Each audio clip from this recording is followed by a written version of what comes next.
Invasão do Morro do Alemão à luz do direito penal. Assista esse vídeo. Olá, senhores, tudo bem com vocês? Eu vou estar abordando com vocês a respeito do que aconteceu no Morro do Alemão em 2025, mas numa visão jurídica, tá legal? Eu quero estar discorrendo a respeito do que pode ser tratado no direito penal, a respeito das mortes, a respeito da atuação policial. Um vídeo que possa servir tanto de base para o policial, para poder entender a respeito da sua atuação, bem como os familiares das vítimas que queiram talvez buscar um entendimento a respeito de como que o direito vai se comportar no que se refere ao tratamento das pessoas pelas quais lá estiveram no polo passivo. Aproveitando, senhores, eu quero apresentar para vocês uma visão também bíblica, uma visão teológica, cristã a respeito desse assunto, tá? Para nós fundamentarmos também com base na Bíblia. Romanos capítulo 13, versículo 4, parte B, que diz assim: não é em vão a espada que porta a autoridade. A autoridade hoje que nós estamos tratando são os policiais. Todas as autoridades foram constituídas por Deus. O princípio da autoridade, que é manter a ordem, o controle, fazer as leis se cumprir, o princípio da autoridade foi constituída por Deus. Atos capítulo 5, versículo 29. Mais importa obedecermos a Deus do que aos homens. E Tiago capítulo 2, versículo 13, parte B. A misericórdia triunfa sobre o juízo. Apesar das pessoas estarem sendo tituladas como criminosas, para Deus a misericórdia ela triunfa sobre o juízo dos homens. Vamos lá, quero estar abordando com vocês a respeito do aspecto jurídico penal que recai sobre as pessoas pelos quais estiveram atuando nessa operação. Primeira parte, é importante nós lermos a respeito do artigo 23 do Código Penal, que discorre a respeito da exclusão da ilicitude. O artigo 23, ele tem disciplinado institutos jurídicos que permitem que algumas condutas, ainda que tidas como erradas, ainda que tidas como ilícitas, ainda que tidas como criminosas, que a ilicitude seja dessas condutas retiradas. Vamos lá. Artigo 23. Não há crime quando o agente pratica o fato em estado de necessidade, em legítima defesa, em estrito cumprimento do dever legal ou no exercício regular do direito. E a parte final que nós vamos estar abordando mais à frente, o agente, em qualquer hipótese deste artigo, responderá pelo excesso doloso e culposo. Senhores, tratando dos policiais, é importante, pode-se dizer que 3 institutos são analisados a respeito da conduta dos policiais.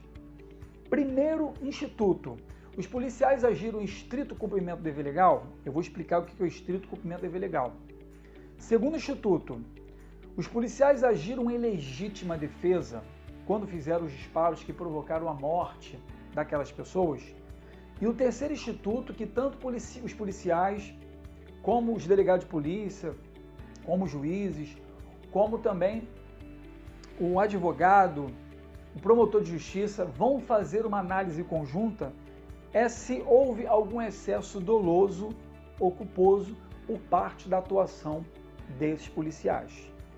Eu vou estar explicando cada um desses tópicos, ok? O que é o estrito cumprimento do dever legal? Senhores, quando o policial, eu vou traçar aqui alguns trechos que nós vamos comentar. Quando o policial ele está em atuação em uma comunidade, na rua, na praia, em qualquer lugar, ele pode agir em estrito cumprimento do dever legal. O que é o estrito cumprimento do dever legal? A ação do servidor precisa estar estritamente de acordo com a lei. Para o estrito cumprimento legal resguardar a conduta do policial, ele precisa estar amplamente amparada pela lei.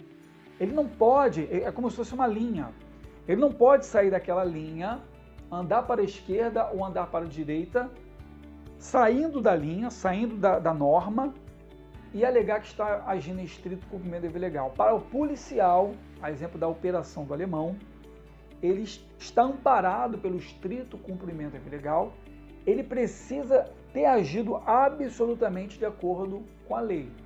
Qual era a ordem que foi dada a eles? Para cumprir mandado de busca e apreensão, talvez para desocupar o local, para trazer um pouco de ordem. Se eles cumpriram exatamente o que foi determinado pelas autoridades, o que está escrito na lei para o cumprimento do dever deles, eles estão resguardados pelo estrito cumprimento do dever legal. Eu vou dar um exemplo. Na busca e apreensão de pessoas para o cumprimento de prisão, não seria justificado causar a morte de uma pessoa. Vamos imaginar que o policial, ao entrar na comunidade, ou ao entrar numa casa, ou ao entrar em um domicílio, para poder fazer a prisão de uma pessoa, a pessoa sai em fuga. E a pessoa, ao sair em fuga, o policial, vendo que não consegue fisicamente acompanhar aquela pessoa, ela faz os disparos de arma de fogo na região das pernas, para que aquela pessoa seja ali contida. Senhores, esse policial, ele, quando foi ali cumprir o mandado de busca e apreensão, ele estava para cumprir a lei? Sim. Então, quando o policial ele faz a privação da liberdade da pessoa e retira ela do local para a condução do que foi determinado pela autoridade judicial, ele está agindo em estrito cumprimento do dever legal. Quando ele comete algum excesso, como por exemplo, ele faz disparo de arma de fogo para conter a vítima, estava correndo, neste caso, ele está agindo de maneira desproporcional, ele acaba saindo do manto, da proteção, podemos assim dizer, do estrito cumprimento do dever legal. Agora vamos imaginar que haja uma resistência, aquela pessoa que está lá no polo passivo do cumprimento do mandado de busca e apreensão, dessa medida cautelar, receba os policiais com ofensa de palavras, receba os policiais com palavras de ameaça, receba os policiais com agressão física, receba os policiais com disparo de arma de fogo. Senhores, nessa proporção, uso da voz, uso de habilidades físicas, como por exemplo mobilização, talvez até uma violência controlada, e, em último caso, até mesmo o uso do armamento, o policial ele poderá utilizar, mas terá que ser na proporção do que está sendo entregue a ele como ofensa. Entendeu? É claro que não seria justo o policial fazer um disparo na cabeça da pessoa quando a pessoa estava ali resistindo à prisão, ainda que com armamento, não seria justificável. Mas em regiões não letais, como perna, braço, eu sei que é difícil. Nós estamos aqui num ambiente controlado. Você está na sua casa, você está no ônibus, você está no seu carro. Esse ambiente aqui é um ambiente controlado. Estar na figura do policial, com uma pessoa do outro lado, nervosa, não querendo ter a privação da sua liberdade, praticando palavras, emitindo palavras de ameaça, com uma arma em punho, o policial querendo resguardar também a sua vida. Não é fácil, senhores. Eu respeito a atuação dos policiais e eu sei que o que nós estamos tratando aqui é do direito na parte teórica indo para a prática. Entretanto, nós sabemos que a prática ela tem diversas nuances. O equilíbrio emocional, eu sei que é muito complexo, mas à luz do direito, o policial ele tem que manter o equilíbrio. É por isso que tem um psicotécnico da polícia, senhores. É por isso que os policiais eles são duramente treinados. Quando você vê o filme do BOPE, você fica assustado. Por que eles passam por aquele treinamento? Para que eles estejam prontos para um ambiente de guerra e eles possam agir com frieza. Eles são adequados psicologicamente para estar em um local hostil e ali conseguir raciocinar o que eu vou fazer. Então isso requer muito treinamento. Vamos lá. Também o estrito cumprimento do dever legal, ele precisa visar o interesse público. Não seria razoável um policial, como por exemplo, em uma praça, ali para poder fazer a prisão de uma pessoa, ele fazer disparos na direção. Ainda que ele esteja sendo alvejado por disparos, o policial não seria razoável ele fazer disparos de confronto. Imaginemos que em uma praça, podendo ele lesionar diversas pessoas naquele local. O ideal é que o policial se abrigue e peça reforço, entendeu? É o ideal, mas ele precisa visar o interesse público, ele precisa visar a incolumidade pública, ele precisa resguardar que as pessoas tenham a sua integridade física, psicológica resguardada. Então o policial ele precisa resguardar o interesse público, a incolumidade pública. Ele não deve agir de maneira desproporcional, de maneira a causar delitos, atingindo vítimas, ok? Também vai recair sobre o servidor público o estrito cumprimento do dever legal, como por exemplo o policial, o oficial de justiça, o policial penal, o agente de segurança socioeducativa. Então, o estrito cumprimento do dever legal, ele recai sobre o servidor público. Existe uma discussão a respeito da possibilidade do estrito cumprimento do dever legal também proteger, resguardar um cidadão no cumprimento de uma prisão. Porque, Tiago, pode um cidadão realizar a prisão de outro cidadão? Eu já tratei isso de um vídeo. Sim, um cidadão pode realizar a prisão de outro cidadão em flagrante delito. Você está vendo uma pessoa cometer um crime, se você é capaz de controlar aquela pessoa e conduzir para a delegacia, você tem sim essa capacidade, e há uma discussão minoritária que essa pessoa estaria também resguardada pelo estrito cumprimento do dever legal, mas majoritariamente o estrito cumprimento do dever legal recai sobre quem? O servidor público, principalmente os que atuam na área da segurança. O servidor deve assegurar o cumprimento da lei. Garante ao servidor o estrito cumprimento do dever legal em representação do Estado, privar a liberdade de uma pessoa, violar o domicílio, causar lesão corporal moderada. Senhores, o estrito cumprimento do dever legal permitirá que o agente público ele viole algumas regras. Sim, como por exemplo, quando o policial ele precisa entrar em um domicílio para ali fazer uma prisão, ele vai ter que violar o domicílio. Só que a violação do domicílio que ele vai praticar vai estar resguardado pela lei, vai estar resguardado pela ordem de uma autoridade judicial. Quando o policial penal, o agente de segurança socioeducativa, ele faz a privação da liberdade, por exemplo, daquele preso, daquela pessoa, ele está violando uma regra? Ele está violando uma regra, porque a Constituição fala no artigo 5º, né, que nós temos o direito de locomover em todo o território nacional em tempo de paz. É o direito de ir e de vir, popularmente falando. Entretanto, em cumprimento de uma ordem judicial, em cumprimento de regras do próprio direito penal, direito processual penal, diversas legislações, aquela pessoa deverá ser privada de liberdade. E o agente policial está agindo em estrito cumprimento do dever legal e até mesmo a própria lesão corporal, senhores. O policial, no cumprimento, como por exemplo, do mandado de prisão, se ele precisar usar a força moderada, ele poderá utilizar. E ele vai estar resguardado pelo estrito cumprimento do dever legal. Ok? Senhores, agora vamos tratar dos policiais quando eles retiram a vida de uma pessoa para cumprir a ordem. Quando o policial ele age assim, qual é a discussão jurídica que se tem?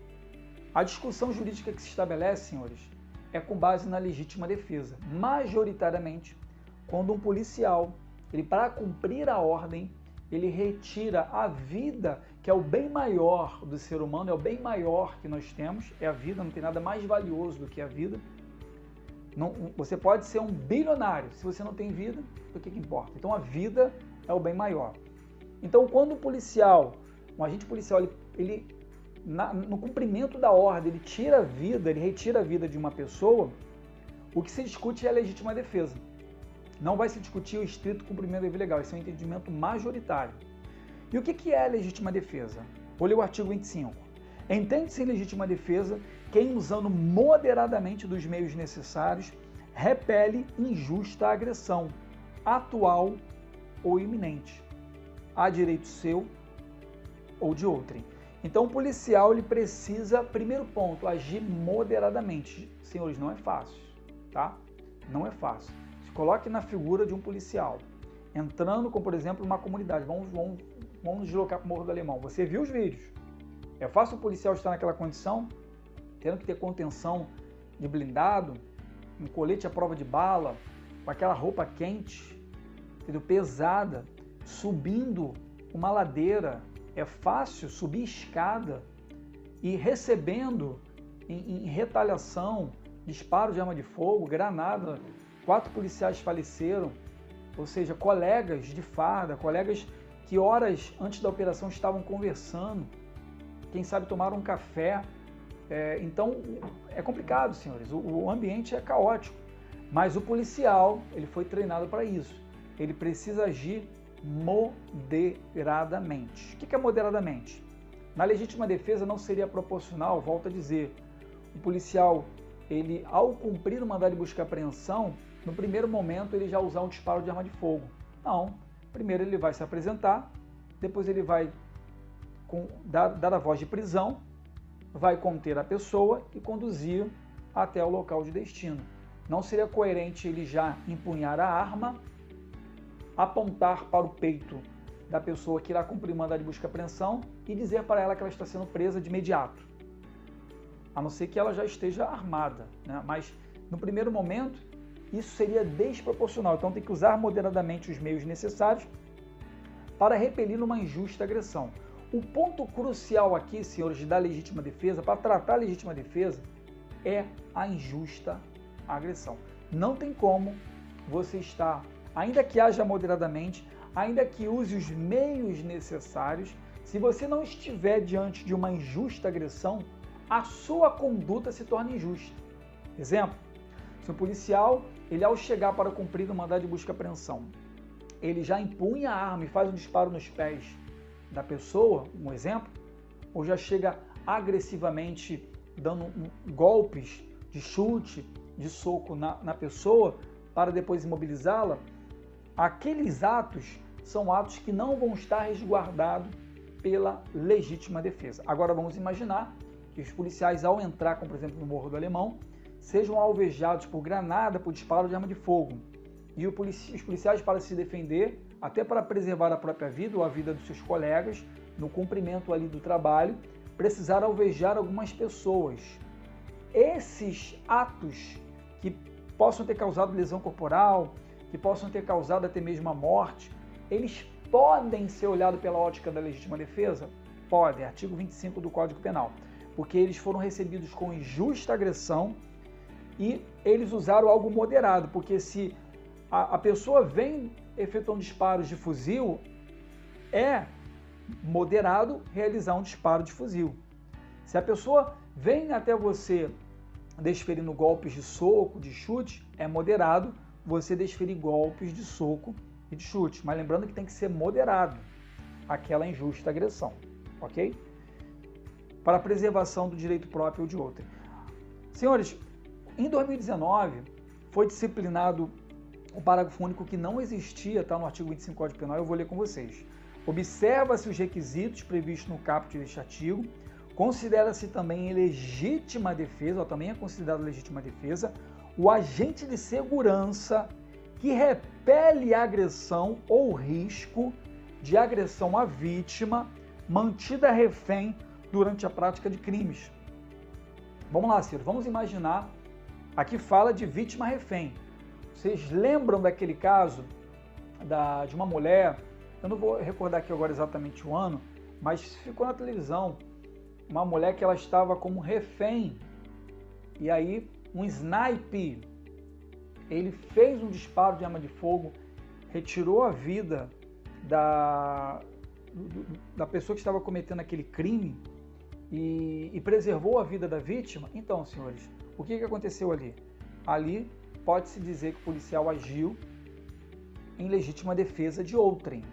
Claro que ele estava resguardado pela lei, é claro que ele estava resguardado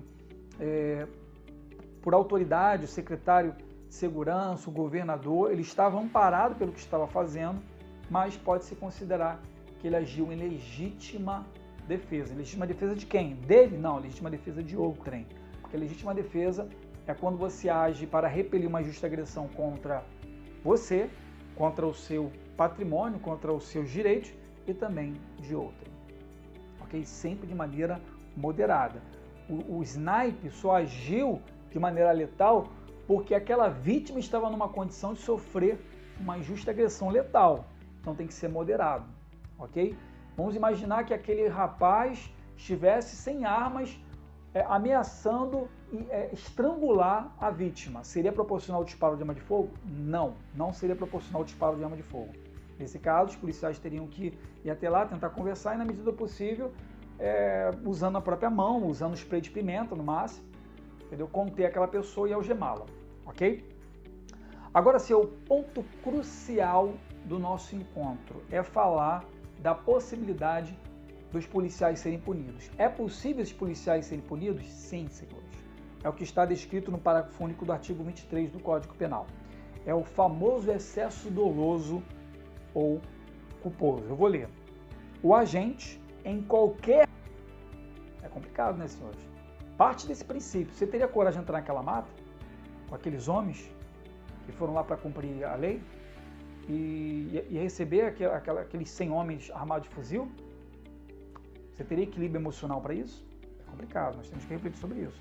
Então os policiais, eles vão ter o armamento periciado, esses policiais, o corpo das vítimas, certamente, se não foram, ainda estão sendo periciados, entendeu? Para verificar o que de fato causou a letalidade, a distância do disparo, vai ser analisado se de fato foi utilizado armamentos como, por exemplo, pérfuro cortante como a faca, né, que houve algumas críticas de uso de faca, tudo isso vai ser analisado.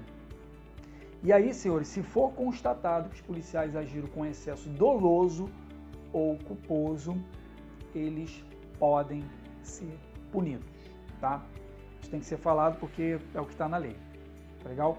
Entretanto, todos eles têm o direito à ampla defesa ou contraditório, tem direito a um advogado criminalista, tem direito a ser defendido da melhor proporção, porque, volto a dizer, é o que está na Constituição Federal.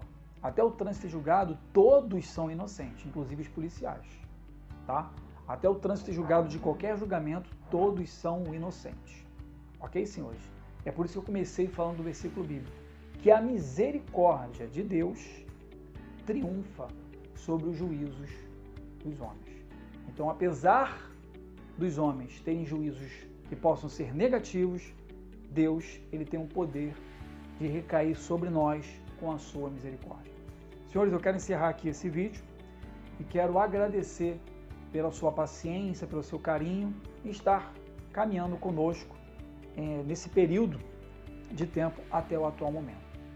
Compartilhe esse vídeo com seus colegas, com seus familiares e tenha a oportunidade de também comentar nesse vídeo, lançar sua opinião, esteja à vontade, porque esse vídeo não é somente meu, esse vídeo é nosso, ok? Vamos abordar esse assunto juntos. Um grande abraço, obrigado pelo seu carinho, Deus te abençoe e até o próximo vídeo.